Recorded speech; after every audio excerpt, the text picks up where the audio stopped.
નમસ્કાર મિત્રો, કાંતના કાવ્યોની આસ્વાદ શ્રેણીમાં આપનું સ્વાગત છે.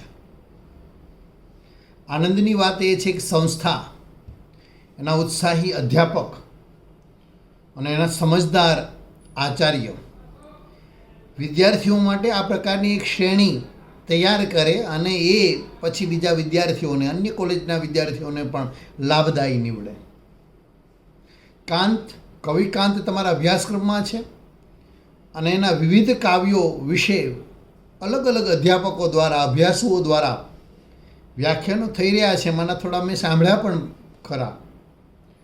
સૌ પ્રથમ તો આ કોલેજ ટીમ, એના ઉત્સાહી અધ્યાપક ડૉક્ટર જિગ્નેશ ઠાકર, ડૉક્ટર અભિષેક દરજી અને એમના રસમર્મગ્ન સાહિત્ય સેવી એવા આચાર્ય ડૉક્ટર સુરેશ ગઢવીને પ્રારંભે જ અભિનંદન આપી દો.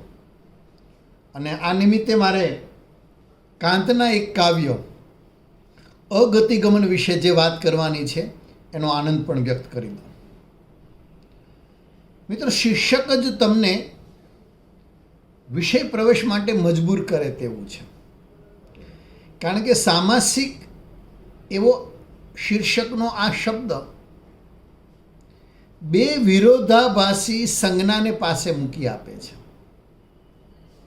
અગતિ અને ગમન. અગતિ એટલે સ્થિરતા, જડતા, સ્થગિતતા, અને ગમન એટલે જવું, ગતિશીલતા. હવે સ્થિરતા અને ગતિશીલતા બેઉ પરિસ્થિતિ સાથે કઈ રીતે સંભવી શકે? કવિ કરી શકે અને કર્યું છે. કાવ્યમાં વિષય પણ એટલો જ રસપ્રદ અને મજાનો છે. દેહની એટલે કે શરીરની ગતિ અને એની મર્યાદા, તો સામે છેડે મનની ગતિ, દિલની ગતિ અને એનું સામર્થ્ય. આ બેઉને પાસે મૂકીને એમણે પ્રેમનો મહિમા ગાયો છે. એટલે એમ કહી શકાય કે આ કાવ્ય પ્રેમનું મહિમા ગાન છે. સર્વોપરી એવો પ્રેમ. અને કઈ રીતે કવિ આ કાવ્યમાં આમ ચમત્કૃતિજન્ય રીતે આપણી સામે મૂકી આપે છે એ જોવું જ રસપ્રદ છે. 12 પંક્તિનું આ કાવ્ય છે અને વિષય કહી દઉં તમને. એનો જે પ્લોટ છે કાવ્યનો, કે કાવ્ય નાયક બહાર નીકળ્યો છે, રાત પડી ગઈ છે, અંધકાર છે, માર્ગ સૂઝતો નથી અને અંધકાર ભર્યા માર્ગમાં એની ગતિ સ્થગિત થઈ ગઈ છે, સ્થિર થઈ ગયો છે. દેહથી, શરીરથી, ચરણો દ્વારા એ આગળ વધી શકે એમ જ નથી, રસ્તો દેખાતો જ નથી. હવે આવા સમયે આ કાવ્ય નાયકનું મન પ્રિય પાત્ર પાસે પહોંચે છે. પોતાનું દિલ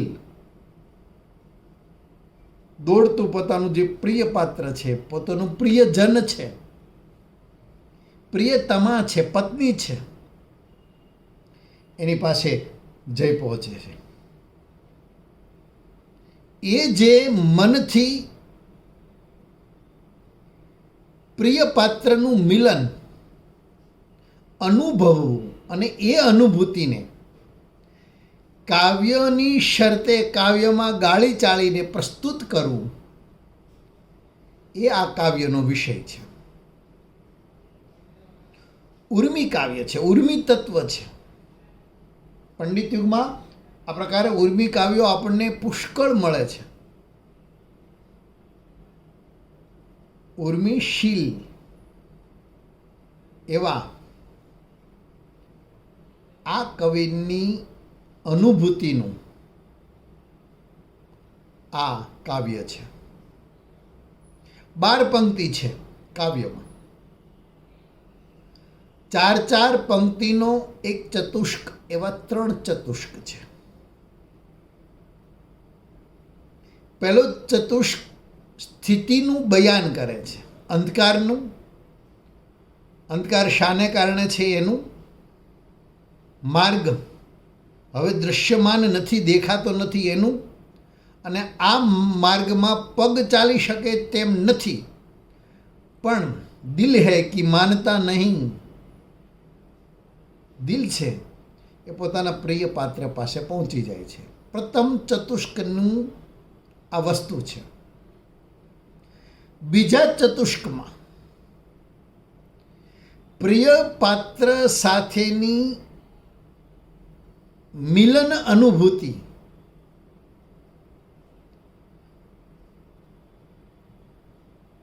સરસ અને રસકીય દૃષ્ટિથી આલેખાઈ છે.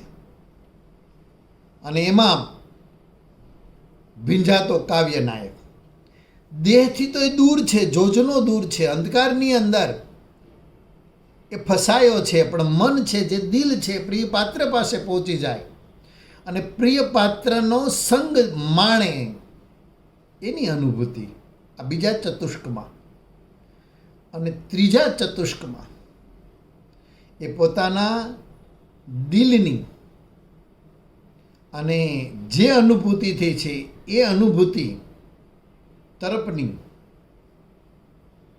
અહોભાવ વૃત્તિ વ્યક્ત થઈ છે. એટલે એક અંધકારથી આરંભાતું કાવ્ય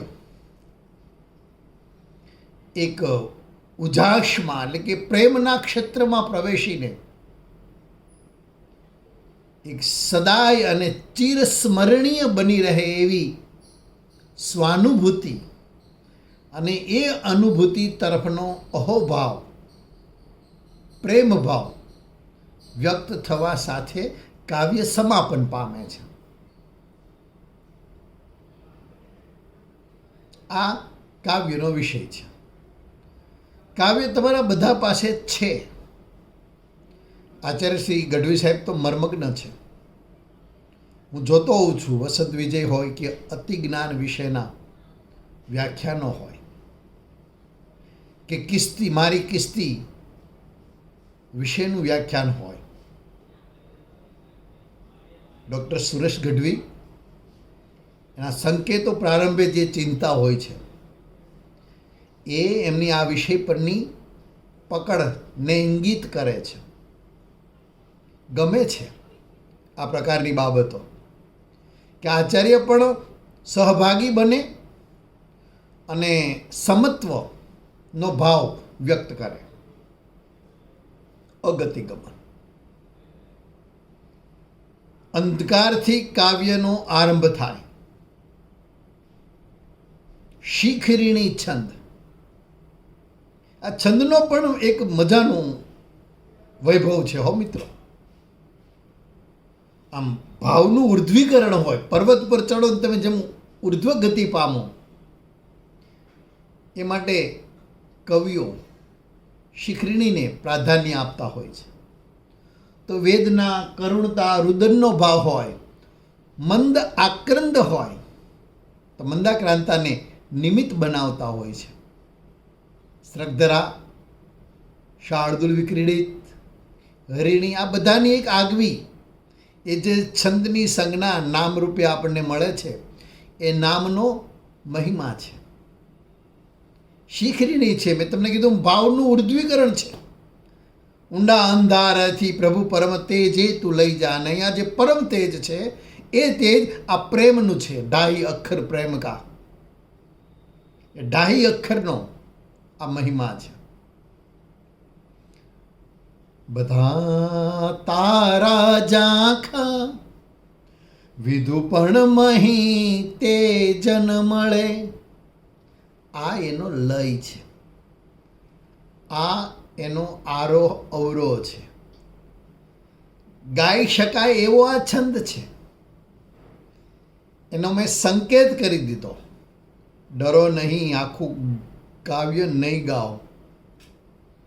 બધા તારા ઝાંખા વિધુ પણ મહી તે જન મળે. તારા છે અને વિધુ કહેતા ચંદ્ર છે, અને સ્વયં સ્પષ્ટ છે કે અંધકાર છે, રાત્રિ છે. પણ આ રાત્રિ શુક્લ પક્ષની નથી, એનો સંકેત થઈ જાય છે. કારણ કે ચંદ્ર છે પણ તેજ વગરનો છે. તારા છે એ ઝાંખા છે, તેજ વગરનો. તમે કૃષ્ણ પક્ષ એટલે અંધારિયાનો બીજ ત્રીજ ચોથનો ચંદ્ર જોજો, પ્રમાણમાં મોટો હશે પણ ઝાંખો હશે. અને અજવાળિયા કહેતા શુક્લ પક્ષનો પાંચમ સાતમ આઠમનો ચંદ્ર જોશો, પહેલાં કરતાં નાનો હશે પણ તેજસ્વી હશે. એટલે કે આપણે આમ અનુમાન કરી શકીએ કે અંધારિયાનો ચંદ્ર હશે, ઉગ્યો છે આકાશમાં પણ ઝાંખો છે. તારાય ઝાંખા છે, તેજ વગરનો ચંદ્ર અને ઉજાસ વગરના તારા. એમાં પાછું ઉમેરાય છે શું? પેલા રસ્તા પર ઉગેલા વૃક્ષોની ઘટાથી ઘેરાતું અંધારું, થયેલું અંધારું. હવે અંધારું તો પછીની પંક્તિમાં આવે છે. પહેલી પંક્તિમાં તો ચંદ્ર અને તારા દ્વારા રાતનો નિર્દેશ પરોક્ષ રીતે કરી દીધો. હવે બીજી પંક્તિમાં અંધારું આવ્યું કે થયેલું અંધારું પથિક તરુ છાયાથી સગળે. તરુ છાયા, તરુ એટલે વૃક્ષ, રસ્તા પર પથિક એટલે માર્ગ. આમ તો પથિક એટલે માર્ગી થાય, યાત્રી થાય. અહીંયા માર્ગના સંદર્ભમાં લેવાનો છે કે માર્ગને બંને છેડે ઉગેલા વૃક્ષોથી એ ઘટાટોપ વૃક્ષ છે, અને પરિણામે પેલો જે એક તો અંધકાર છે, ઘોર અંધાર છે આખી અવની ઉપર, તો જરા વાક એમાં અમારોય છે. કંઈક તો સિતારાજ ઉગ્યા નહોતા ને અમે પણ ક્ષમાઓ બુઝાવી દીધી. ગઝલનો એક શેર હતો. તો આ વસ્તુ સ્થિતિ.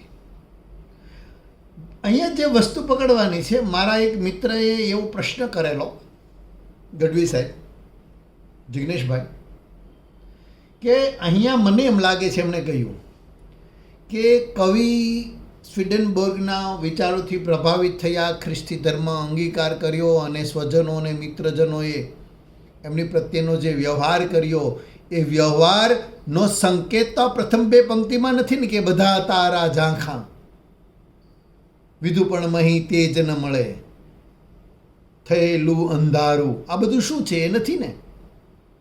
અને આ પ્રિય પાત્ર એટલે કોઈ પરમ તત્વ, જેમ કલાપીમાં સુફી અસર આવી છે.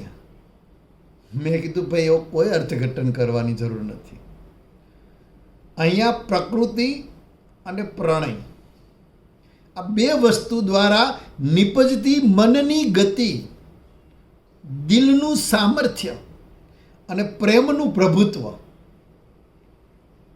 એને માણવાનું છે. હજુ તમારા પંક્તિમાં મેં એમને કહ્યું કે માણવું હોય તો એમનું નાદ સૌંદર્ય જુઓ. પ્રથમ પંક્તિમાં આકારાંતનો વૈભવ, બધા ઝાંખા તારા, આ આકારાંતના વૈભવથી એક નાદ સૌંદર્ય, જે ગીત, જે કાવ્યને લય આપે છે, એક આરો અવરો આપે છે. અને પછીની પંક્તિમાં ઉકારાંતનો વૈભવ, થયેલું અંધારું તરુ. આ ઉકાર એટલે આકારાંત, ઉકારાંત, એકારાંત, અકારાંત. કવિ આ પ્રકારની પ્રયુક્તિ દ્વારા એક નાદ સૌંદર્યના માધ્યમથી કાવ્ય સૌંદર્ય વિકસાવતો હોય છે. અહીંયા વિકસ્યું છે. અહીંયા જોવાનું છે તો આ જોવાનું છે. અહીંયા જોવાનું છે તો રાત્રિ ચંદ્ર અને તારા હોવા છતાંય ઘેરાયેલું અંધકાર જોવાનું છે. અહીંયા જોવાનું છે તો જે અંધકાર આ કાવ્યમાં છે, એ અંધકાર કાંતના અન્ય કાવ્યોમાં ક્યાં અને કેવી રીતે આવે છે, એ જોવાનું છે. અભ્યાસુઓ છે અહીંયા, અભિષેક દરજી હોય કે જિગ્નેશ ઠક્કર હોય, જાણે છે કે કાંતના ઘણા કાવ્યોમાં પ્રારંભે જ અંધકાર આવે છે. વસંત વિજય જુઓ, આરંભ જ નહીં નાથ નહીં નાથ, ન જાણો સવાર છે આ બધું ઘોર અંધારું. સવારને બહુ વાર, પ્રારંભે જ અંધકારનો નિર્દેશ જેમ અહીંયા છે. સાહેબ દેવયાની કાવ્ય જુઓ ગઢવી સાહેબ, રજનીથી ડરું તો એ કેમ હું લેખતી નથી, ક્યાં છો કચ્છ સખે ક્યાં છો, કેમ હું દેખતી નથી. રજની કહેતા રાત્રિ. એમનું અન્ય એક ખંડકાવ્ય ચક્રવાક મિથુન, અને એમાં પ્રારંભે પેલા અંધકારનો રાત્રિ શરૂ થઈ રહી છે એનું દ્રશ્ય. પ્રસરી રહી ચોપાસ શાખાઓ શૈલરાજ, કેટલી અદ્ભુત કલ્પના. પર્વતને કંઈ પાંખો હોય, પર્વતને કંઈ એક કહેવાતું કે વૈદિક કાળમાં પર્વત પાંખોવાળા હતા,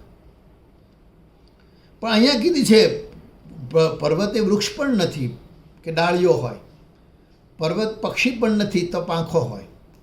પણ અહીં જાણે કે પર્વતનો અંધકાર વ્યાપી રહ્યો છે, પડછાયો લાંબો થઈ રહ્યો છે, રાત્રિ પર્વત સાંજ ઢળી રહી છે, એનો નિર્દેશ અંધકાર. કે પ્રસરી રહી ચોપાસ શાખાઓ શૈલરાજની, ન જણાય જશે કેવી સંધ્યા આજની. અતિ જ્ઞાનમાં પણ પેલો દુર્યોધન પ્રેષિત દૂત અને એનો પ્રવેશ, અને એ સમયે પ્રારંભે જ પ્રથમ પંક્તિથી જ રાત્રિનો નિર્દેશ કે ઉદગ્રીવ દૃષ્ટિ કરતા નભ શૂન્ય ભાસે, ઝાંખી દિશા પણ જણાય અનિષ્ટ પાસે, જામી ગઈ તરત ઘોર કરાલ રાત, લાગી બધે પ્રસરવા પૂર મહીવાત. રમા નામનું એમનું ખંડકાવ્ય, એમાં પણ પેલા વરસાદી રાત્રિનો નિર્દેશ પ્રારંભે પ્રથમ પંક્તિમાં કે વ્યોમથી જલની ધારા જોરમાં પડતી હતી, ઢળી પલંગને પાયે સુંદરી રડતી હતી, નાના સાદા શયન ગૃહમાં સ્વચ્છ દીવો બળે છે, વિદ્યુદ્વલી પ્રબળ ચમકી જ્યોતિ સાથે મળે છે. રાત્રિનું વરસાદ ઘેરી રાત્રિનું વર્ણન એટલે કે કાંતના કાવ્યોમાં આવતો અંધકાર જાણે કે એક પ્રેરક બળ છે, એક ચાલક બળ છે. એને કવિની સહજ વૃત્તિ કે પ્રકૃતિ ગણો, એને કવિની એક સ્ટાઇલ કહેતા શૈલી ગણો, સ્ટાઇલ ઇઝ અ મેન, શૈશીલ તેવી શૈલી, કે પછી કવિને એક કેટલીક ઘણા સર્જકો કવિઓમાં એક વિશેષતા અથવા તેની ઓળખ હોય છે કે અમુક પ્રકૃતિના તત્વો કે અમુક પ્રતીકો કે કલ્પનો એને વિશેષ ભાવી ગયા હોય અને જાણતા કે અજાણતા, આયાસે કે અનાયાસે આવી જ જતા હોય. એવું નથી ને આ જોવું પડે. બીજી વાત, આ કાવ્યના સંદર્ભે અગતિગમનના સંદર્ભે એમાં આવતું અંધકાર અને પેલા ખંડકાવ્યોમાં આવતો અંધકાર પણ જુદો છે. અહીંયા આવતો અંધકાર તમને એક ચોક્કસ દિશા તરફ, પ્રેમની દિશા તરફ લઈ જાય છે. અગતિ ગમનમાં એક આરંભ છે, એક એક એક એક કીક છે જે ગોલ સુધી પેલા બોલને પહોંચાડે. આમાં ખંડકાવ્યોમાં આવતો અંધકાર એ પેલી પાશ્ચાત્ય ટ્રેજેડીની જે વિભાવના છે ગઢવી સાહેબ, એથી પ્રભાવિત છે.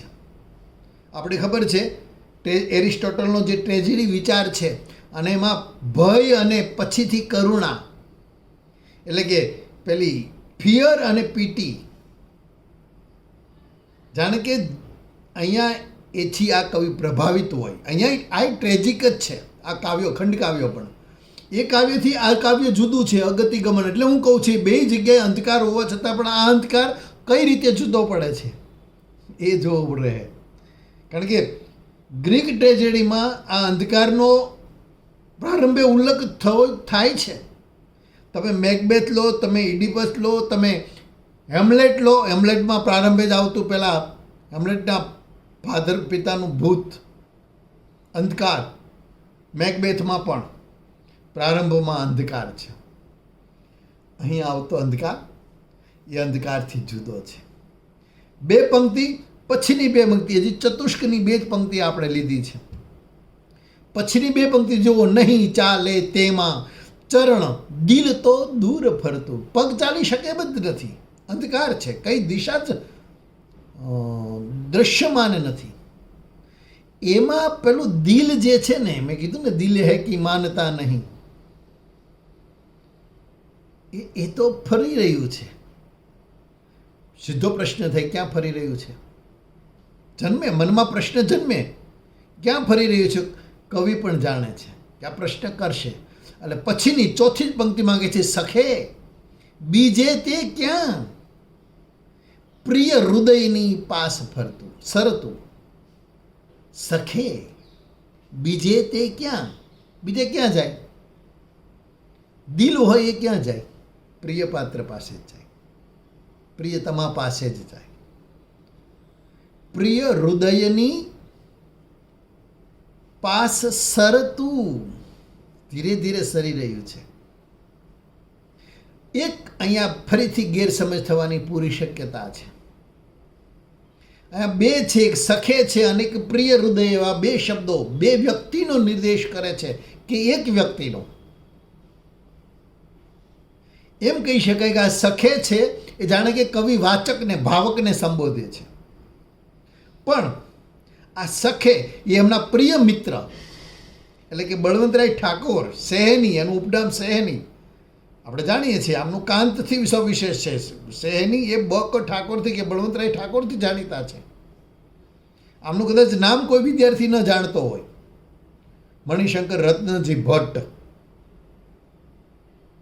આ પોતાના પ્રિય મિત્રને ઉદ્દેશીને કહે છે કે સખે બીજે તે ક્યાં, હે મિત્ર બીજે તો ક્યાં જાય? પ્રિય હૃદય, હૃદયની હૃદય, પ્રિય હૃદયની પાસ સરતું. પોતાની જે પ્રિયતમા છે, પોતાની જે પત્ની છે. સાહેબ એક વચ્ચે વાત કહી દઉં કે કાંતને એમના પ્રથમ પત્ની, હા પ્રથમ, કારણ કે પ્રથમ પત્નીના મૃત્યુ પછી પરિવારજનોએ એમના બીજા લગ્ન કરાવેલા, અને બીજા તરફ પ્રથમ પત્ની તરફનો એના અનહદ પ્રેમને કારણે એ બીજી પત્ની તરફ એટલા આકર્ષાઈ શક્યા નહોતા. એ વાસ્તવ છે. ખૂબ ચાહતા હતા પ્રથમ પત્નીને. અનહદ, આ પ્રિય હૃદય એ જ એમની પ્રથમ પત્ની, નર્મદા એમનું નામ. બીજી પત્નીનું નામ યોગાનું યોગ નર્મદા હતું. અને કવિ એમને નાની તરીકે સંબોધતા હતા. પેલી મોટી, આ નાની, એમ નર્મદા બે. નાના જે હતા ને એ અતિ સુંદર પણ હતા, અતિ હોશિયાર પણ હતા. મોટા નર્મદા પણ સુંદર અને આકર્ષક હતા.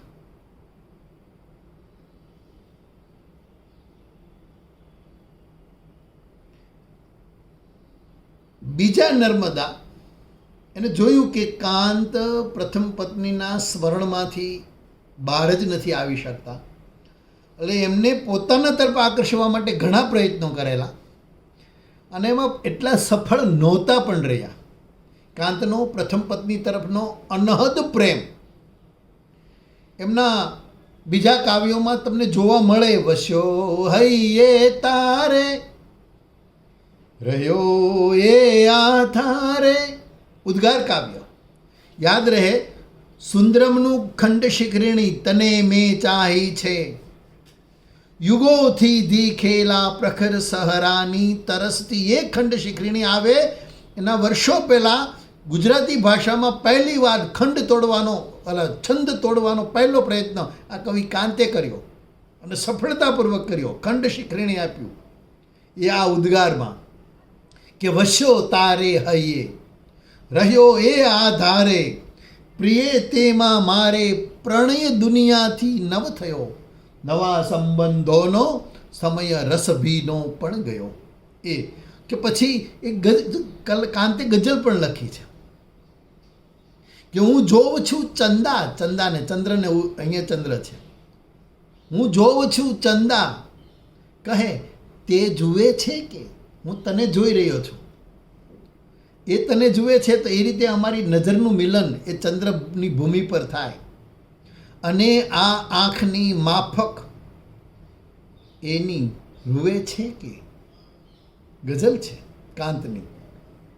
તો પ્રથમ પત્નીને અનહદ ચાહતા, બીજી પત્નીએ પછી એની તરફ આકર્ષાવવા માટે અથવા તો કાંતને પોતાના તરફ લાવવા માટે એણે સંસ્કૃત અને અંગ્રેજી કાંત પાસે શીખવાનું શરૂ કર્યું કે એ નિમિત્તે કાંત પાસે જઈ શકાય, એ નિમિત્તે કાંત પોતાને સમય ફાળવી શકે અને શીખે. સંસ્કૃત જબરજસ્ત શીખ્યા, અંગ્રેજી પર પણ સારી એવી પકડ આવી. એ ત્યાં સુધી કે કાંતે પ્લેટોના એક પુસ્તકનો જે અનુવાદ કર્યો ને એમાં પણ આ બીજા નર્મદાનો સહકાર ફાળો રહ્યો હતો, એમની સાથે રહ્યા હતા. એટલે અહીંયા કોઈ બીજી પ્રિયતમા નહીં પણ પોતાની પ્રથમ પત્ની. સખે બીજે તે ક્યાં પ્રિય હૃદયની પાસ સરતું. અહીંયા મજાની વાત, આ તો મેં તમને માહિતી આપી. મજાની વાત કાવ્ય સૌંદર્ય ત્યાં છે કે દિલ છે એ શરીરની અગતિ અવસ્થામાં પણ ગતિશીલ છે અને પ્રિય પાત્ર પાસે પહોંચી જાય છે. હવે પછીના બીજા ચતુષ્કમાં મિલન છે કે નથી તે શું ક્યારે પ્રશ્ન પૂછે છે સખાને, મિત્રને. અહીંયા એ સખા એટલે બળવંતરાય ઠાકોર. હવે એક વાત અહીંયા બળવંતરાય ઠાકોરનો ઉલ્લેખ કર્યો ને તો એ પણ કહી દઉં કે આ કાવ્યનો ઉદ્ભવ ભૂમિ બળવંતરાયના એક કાવ્યમાંથી પ્રેરિત થયેલી છે. બળવંતરાયે એક કાવ્ય આપેલું અદૃષ્ટિ દર્શન. એમાંય તમે જુઓ બે વિરોધાભાસી શબ્દ પાસે મૂકીને એક સામાસિક શબ્દ બનાવ્યો છે. અદૃષ્ટિ એટલે જે દેખાતું નથી તે, દર્શન એટલે જે દેખાય છે તે. તો એ જ રીતે આ કવિએ અગતિ અને ગમન એવા બે શબ્દને જોડીને આ કાવ્ય આપ્યું. એટલે પહેલાં બળવંતરાય ઠાકોરના અદૃષ્ટિ દર્શનનો પ્રભાવ તમે અહીંયા જોઈ શકો. બીજા ચતુષ્કમાં એ મિત્રને જ કહે છે નથી તે શું ક્યારે ક્ષણ વિરલ એવી અનુભવી. શું તને ક્યારે એવો અનુભવ નથી થયો? થયો હશે એમને, આપણને પણ, કે જ્યારે આપણે એકલા હોઈએ, જ્યારે કોઈ માર્ગ ન સૂઝતો હોય અને ત્યારે આપણું દિલ આપણા પ્રિય પાત્ર પાસે જતું હોય, એવી વિરલ અનુભૂતિ. નથી તે શું ક્યારેય ક્ષણ વિરલ એવી અનુભવી. વિરલ ક્ષણ, ક્ષણ ખરી પણ કેવી? વિરલ એવી ક્ષણ. કેવી ક્ષણ? શું અનુભૂતિ છે? તો સ્ફુરંતી ઊંડાણે અસર સહસા અદ્ભુત નવી. એક અનુભૂતિ કેવી? તો કે અદ્ભુત. કેવી? તો નવી. કેવી? તો હૃદયના ઊંડાણમાં એક સ્ફૂર્તિ પ્રગટતી એવી એક અસર, સહસા ઓચિંતી, સ્ફુરંતી ઊંડાણે અસર સહસા અદ્ભુત નવી. શું અસર કરે છે અસર? તો કે વિચારો રેલીને પ્રવાહિતા. રેલાવું એટલે વિચારો રેલીને પ્રણય રસ સર્વત્ર ઉભરે. રસ છે અને પરિણામે પ્રવાહિતા છે. વિચારો રેલીને પ્રણય રસ સર્વત્ર ઉભરે. સર્વત્ર એટલે અસ્તિત્વમાં પણ અને આસપાસમાં પણ. સમગ્ર અસ્તિત્વ પોતાની આજુબાજુનું વાતાવરણ પર રાસ લેવા લાગે આ રસમાં.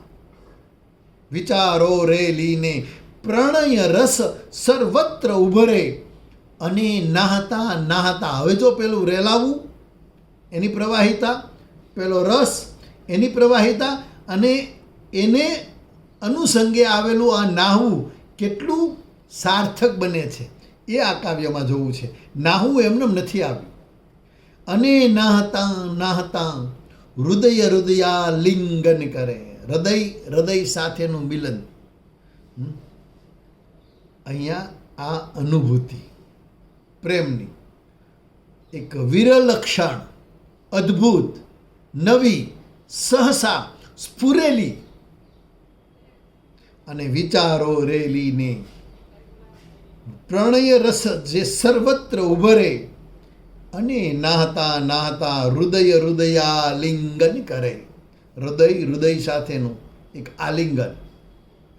તમે અહીં હો અને તમે કંઈક અન્યત્ર પહોંચી ગયા હો અને એની એવી કોઈક વિરલ સહસા અને નવી અદ્ભુત અનુભૂતિ તમને થઈ હોય તો આ અદ્ભુત અનુભૂતિનું કાવ્ય છે.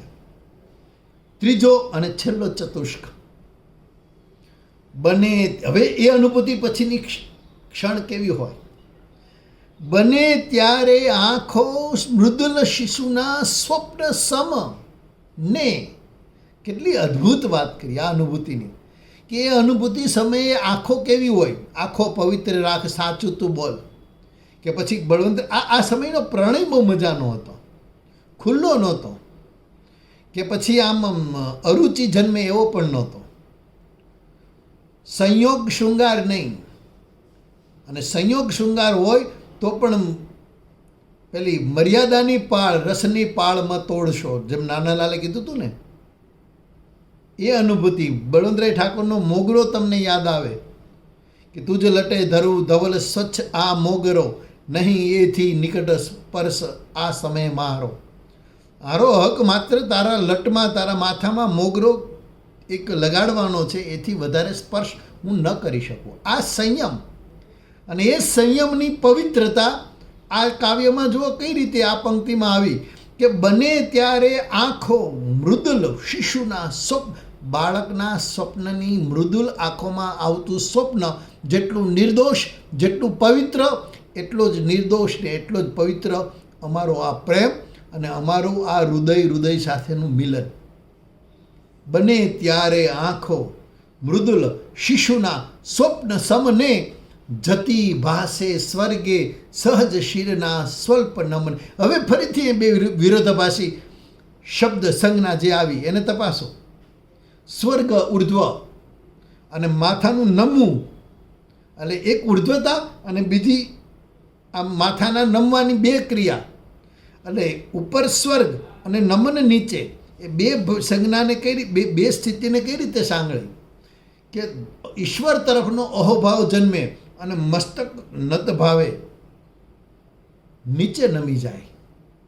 આ પ્રણય અનુભૂતિ પછીની જે પ્રતિક્રિયા છે, જે ક્રિયા છે, એ કઈ રીતે અદ્ભુત અને વિરલ, પવિત્ર અને શુદ્ધ